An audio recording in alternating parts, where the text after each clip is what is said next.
ये कहानी दिल्ली कांड के अर्जुन विहार में बसे एक बड़े से फार्म हाउस की है।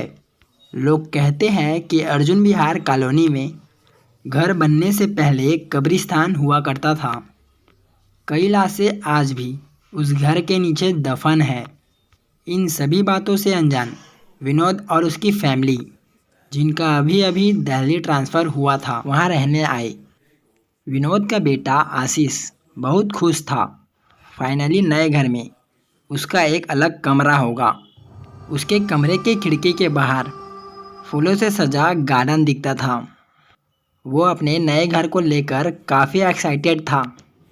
उसे क्या पता था कि वही कमरा आने वाले महीनों में उसकी ज़िंदगी का सबसे भयानक एक्सपीरियंस बन जाएगा।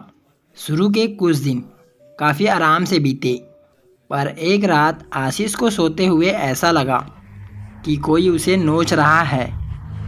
उसने उठकर देखा तो उसके पीठ पर खरोंचों के निशान थी। उसे लगा कि बाहर गार्डन के कीड़ों ने उसे काटा होगा।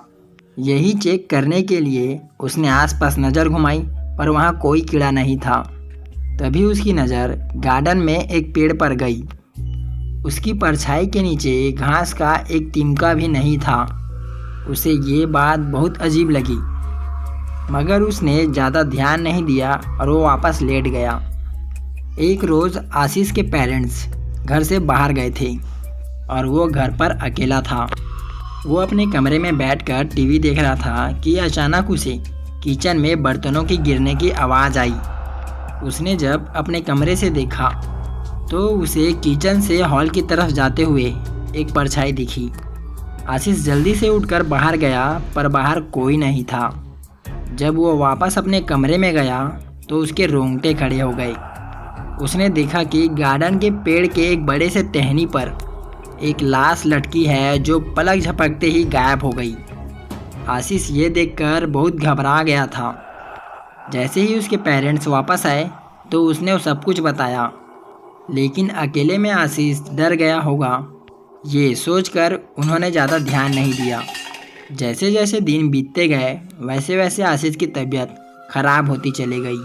कभी बहुत तेज बुखार तो कभी ज़ोरों से ठंड लगना।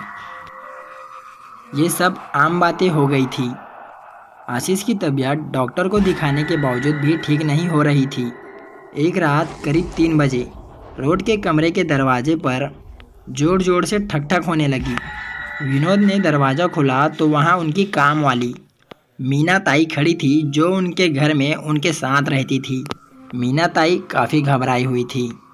उन्होंने बताया कि किसी ने उसके रूम में आके उसके गला दबाने की कोशिश की और उसे घर से दूर चले जाने की चेतावनी भी दी। तभी आशीष की कमरे से ज़ोर ज़ोर से चीखने की आवाज़ें आई। जब सब लोग वहां पहुंचे तो आशीष खुद में बड़बड़ा रहा था और अपने आप को बुरी तरह नोच रहा था। ये देख के उसकी माँ उसे रोकने के लिए आगे बढ़ी तो बेहोश होकर गिर गया। ये देख के विनोद को ये यकीन हो गया कि उस घर में ज़रूर से कोई शैतानी आत्मा है। सुबह होते ही उन्होंने एक पंडित को बुलाया और पूरे घर का मुआयना करवाया। पंडित ने बताया कि आशीष के बेड के नीचे एक आदमी का कब्र है और उसकी आत्मा को अभी तक शांति नहीं मिली। उस पंडित ने उसी दिन हवन किया और उस कमरे को बंद कर दिया।